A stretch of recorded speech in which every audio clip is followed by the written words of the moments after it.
Hello friends, welcome to savage point. நான் உங்கள் ஏ scare. So இன்றைக்கி நம்ம பொருட்டோ 2 ப்ளூ ஆர்டெக்ஸ் சாப்டர் 12 பற்றி பல விஷயங்கள் டிஸ்கஸ் பண்ண போகிறோம். தென் இது மட்டும் இல்லாமல் இன்னும் 1-2 நாட்களில் சாப்டர் 12க்கான ஸ்னீக் பீக் வந்துடும். அதுக்கப்புறம் வந்து பார்த்தீங்கன்னா அப்படியே ஸ்பாயிலர்ஸ்லாம் அப்படியே வர ஆரம்பிச்சிடும். நம்ம எல்லாத்துக்கும் ரெடியாகவே இருப்போம். இன்றைக்கி இந்த வீடியோவில் சாப்டர் 12க்கான ஒரு சில முக்கியமான தியரிஸ் இன்றைக்கி நம்ம டிஸ்கஸ் பண்ண போகிறோம். ஸோ லாஸ்ட் சாப்டர் வந்து பயங்கரமான சம்பவத்தை செஞ்சிருப்பார் நம்ம பொருட்டோ. ஹீமாவாரி அண்ட் சாரடா அவங்க ரெண்டு பேருமே சேம் டைமில் காப்பாற்றி ஒரு மாதிரி மாஸ் என்ட்ரி கொடுத்துருப்பாரு. கம்மிங் சாப்டர் எதை நோக்கி போகுது அப்படின்றத இன்னைக்கு இந்த வீடியோவில் பார்த்துலாம். ஸோ அதனால் இந்த வீடியோவை ஸ்கிப் பண்ணாமல் ஃபுல்லாக பாருங்கள். சரி, வாங்க நம்ம வீடியோக்குள்ளே போகலாம்.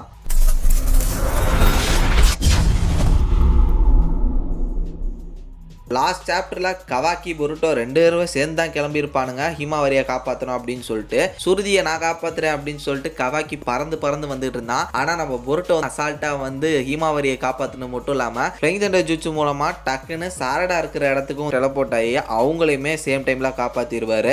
ஆக்சுவலாக பொருட்டோ 2 ப்ளூ ஆர்டெக்ஸ் இந்த ஒரு மாங்கா சாப்டர் ஸ்டார்ட் ஆனதுலேருந்தே வந்து பார்த்தீங்கன்னா இஷ்யூ 1லேருந்தே கவாக்கியை மொக்கா பண்ணி தான் வந்துட்டு இருக்கானுங்க. ஸோ அந்த விதத்தில் லாஸ்ட் சாப்டர்லேயும் வந்து பார்த்தீங்கன்னா கவாக்கி பல்பு தான் வாங்கிட்டாரு. கம்மிங் சாப்டரில் ஹிமாவாரி சாரடா இவங்க ரெண்டு பேரும் எந்த அளவு பெர்ஃபார்ம் பண்ண போகிறாங்கன்றது தெரில. பட் பொருட்டோ வந்து பார்த்தீங்கன்னா வேற லெவல் பண்ண போகிறாரு. இதில் மட்டும் ஒரு விதத்தில் நான் கன்ஃபார்மாக இருக்கேன். பிகாஸ் ஜூராவோட பேட்டில் நம்ம ஹிமாவாரி டெயில் பீஸ் பாம் இதெல்லாம் போட்டு அவங்களால முடிஞ்ச பெஸ்ட்டை கொடுத்தாங்க. பட் இப்போ அவங்க டயர்ட் ஆகிட்டாங்க. அதனால் ஹிமாவாரி அண்ட் சாரடா இவங்க ரெண்டு பேரும் ஓரமாக நின்று வேடிக்கை தான் பார்க்க போகிறான்னு நினைக்கிறேன். தலைவன் இறங்கிட்டேன், இனி நான் எல்லாமே தாறுமாறாக பண்ண போகிறேன் அப்படின்னு சொல்லிட்டு தான் நான் வெயிட் பண்ணிட்டு இருக்கேன். ஏன்னா பொருட்டோ 2 ப்ளூ ஆர்டெக்ஸில் அந்த டைம் ஸ்கிப்பிங் வந்து பார்த்தீங்கன்னா எனக்கு தெரிஞ்சு ப்ராப்பராக யூட்டிலைஸ் பண்ணிக்கிட்ட ஒரே கேரக்டர் அது பொருட்டோ மட்டும் தான் நினைக்கிறேன். ஏன்னா கவாக்கியெல்லாம் வந்து ஜாலியாக சுற்றிட்டு இருந்திருப்பான் போல. அந்த டைம் ஸ்கிப்பிங்கை ஒழுங்காக ப்ராக்டிஸ் அது இதுன்னு யூஸ் பண்ணாமல் எல்லார்கிட்டையுமே அடி வாங்கிட்டு இருக்கா. என்னடா நீ ஒரு டைமில் எப்படா இருந்த பொருட்டோவே டாமினேட் பண்ணிடா, இப்போ என்ன பொருட்டோ உன்னே டாமினேட் பண்ணிருக்கா அப்படின்னு சொல்லிட்டு ஆடியன்ஸே கேட்குற மாதிரி வந்து பார்த்தீங்கன்னா கவாக்கி மொக்கே ஆகிட்டான். பட் இங்கே இந்த ப்ராப்பராக அந்த டைம் ஸ்கிப்பிங் வந்து பார்த்தீங்கன்னா சூப்பராக இந்த ட்ரைனிங்லாம் எடுத்து பொருட்டோ முன்ன விட பயங்கர ஸ்ட்ராங்கஸ்டான ஒரு ஷினோபியா இருக்கான். ஸோ இப்போ வரையுமே நம்ம வந்து பார்த்தீங்கன்னா பொருட்டோட ஒரு பேஸ் லெவல் ஆஃப் பவர்ஸ் தான் நம்ம பார்த்துட்டு இருக்கோம்னா பார்த்துங்களேன். அப்போ எந்த அளவு ஒரு ட்ரெயினாக இருக்கிறதுக்கான வாய்ப்புகள் இருக்குன்னு யோசிச்சு பாருங்க. ஸ்டில் அவரோட பல முக்கியமான ஜூச்சஸ் வந்து பார்த்தீங்கன்னா யூஸே பண்ணல. தென் இது மட்டும் இல்லாமல் கர்மாசியில் வந்து அவரால் யூஸ் பண்ண முடியாது. ஸோ அது எதுக்காகன்றது நம்ம எல்லாருக்குமே தெரியும். அதை தவிர்த்து அவர்கிட்ட வந்து பார்த்தீங்கன்னா பல முக்கியமான ஜூச்சஸ் இருக்கு. அப்படி பார்க்கும்போது இந்த ஒரு பேட்டில் வந்து பார்த்தீங்கன்னா எனக்கு தெரிஞ்சு பயங்கரமான பேட்டிலாக இருக்கும். நம்ம ஹிடாரி தென் இது மட்டும் இல்லாமல் ஜூராவும் இந்த பேட்டில் கலந்துக்குவாருன்னு தான் நான் நினைக்கிறேன். பிகாஸ் ஹீமாவரியை கடத்திட்டு வந்துட்டார்ல, டக்குன்னு ஜூரா வந்து இந்த இடத்துக்கு வர வாய்ப்பு இருக்கு. ஸோ இவங்களுக்குள்ள ஒரு மிகப்பெரிய பேட்டில் போக சான்ஸ் இருக்கு. அந்த இடத்துக்கு நம்ம கவாக்கியுமே வர வாய்ப்புகள் இருக்கு. ஸோ கவாக்கி அண்ட் பொருட்டோ இவங்க ரெண்டு பேரும் இப்போதைக்கு சேர்ந்து இவங்களை எதிர்க்கிறதுக்கான வாய்ப்புகள் இருக்கு. சரி, வேற வழி இல்லை, இப்போதைக்கு வேணா இவங்க கூட சேர்ந்துட்டு நான் இவங்க கூட ஹெல்ப் பண்ற மாதிரி இவங்க ரெண்டு பேரும் டீம் அப் ஆக சான்சஸ் இருக்கு. இல்லைன்னா சிங்கிள் ஹேண்டடாகவே வந்து பார்த்தீங்கன்னா நம்ம பொருட்டோ இவங்க ரெண்டு பேரையும் சமாளிக்கிற மாதிரி காட்டலாம். ஸ்டில் வந்து பார்த்தீங்கன்னா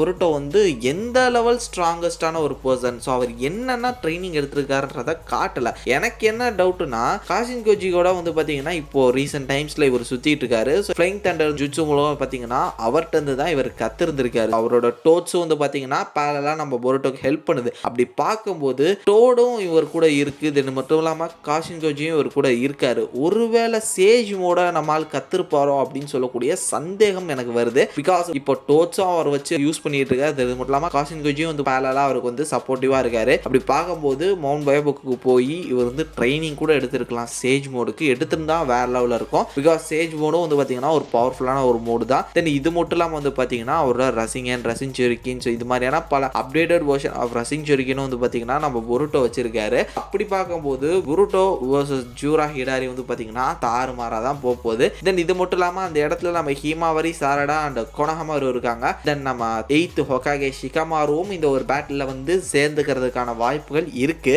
பட் என்னதான் இத்தனை பேர் இருந்தாலும் ஜூரா அண்ட் ஹிடாரியை சமாளிக்க முடியுமா அப்படின்னு கேட்டீங்கன்னா எனக்கு தெரிஞ்சு கொஞ்சம் டவுட் தான். ஏன்னா ஹீமாவரி குராமாவோட அந்த டெயில் பீஸ் பாம் வச்சே போட்டு புரட்டி எடுத்துமே ஜூரா வந்து பார்த்தீங்கன்னா எனக்கு சப்பமேட்டப்பா அப்படின்ற மாதிரி தூசி தட்டுற மாதிரி வந்து தட்டி விட்டுட்டு வந்திருப்பாரு. அப்படி பார்க்கும்போது இவங்களால ஜூராவையும் ஹிடாரியும் சேம் டைம்ல சமாளிக்க முடியுமா அப்படின்றது வந்து பார்த்தீங்கன்னா ஒரு மிகப்பெரிய டவுட். அதுலேயும் நம்ம பொருட்டோ அண்ட் கவாக்கி இவங்க ரெண்டு பேரும் டீம் அப் ஆகி சண்டை போட்டாலுமே இவங்க வந்து அசால்ட்டாவே கவாக்கியை வந்து ஓவர் கம் பண்ணிடுவாங்க அப்படின்ற ஒரு விஷயம் வந்து இப்போ எனக்கு தெரிய வருது. அப்படி பார்க்கும்போது கவாக்கி கவாக்கி அவர் வந்து சரி வழி இல்லை அப்படின்னு சொல்லிட்டு ஒரு ட்ரம்ப் கார்டை யூஸ் பண்றதுக்கான வாய்ப்புகள் இருக்கு. அது வந்து இப்பவே நடக்குமா அப்படின்றது எனக்கு தெரியல. சிச்சுவேஷன் சீரியஸா போகுது அப்படின்னும் போது டெஃபினட்டா கவாக்கி இந்த ஒரு விஷயத்த பண்ண வாய்ப்பு இருக்கு. அது என்னன்னா நம்ம நருட்டோவை ரிலீஸ் பண்றதுக்கான வாய்ப்புகள் இருக்கு. பிகாஸ் இப்போ கவாக்கி தான் வந்து பாத்தீங்கன்னா நருட்டோவை அரெஸ்ட் பண்ணி வச்சிருக்காரு. அரெஸ்ட் மீன்ஸ் ஒரு பாக்கெட் டைமென்ஷன்ற மாதிரி ஒரு இடத்துல வந்து பாத்தீங்கன்னா நம்ம கவாக்கி ஹினாட்டாவையும் நம்ம நருட்டோவையும் ப்ரெசென்ட் பண்ணி வச்சிருக்காரு. So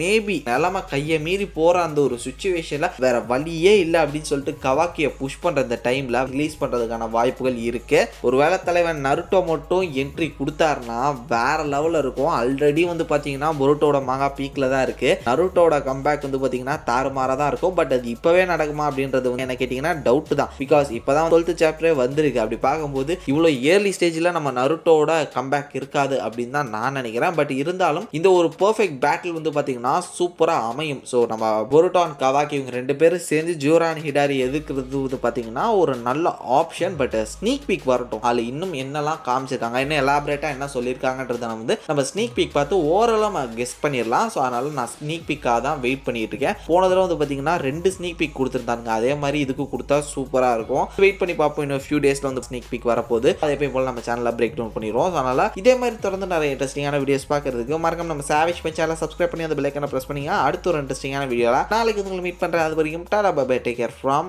A Square.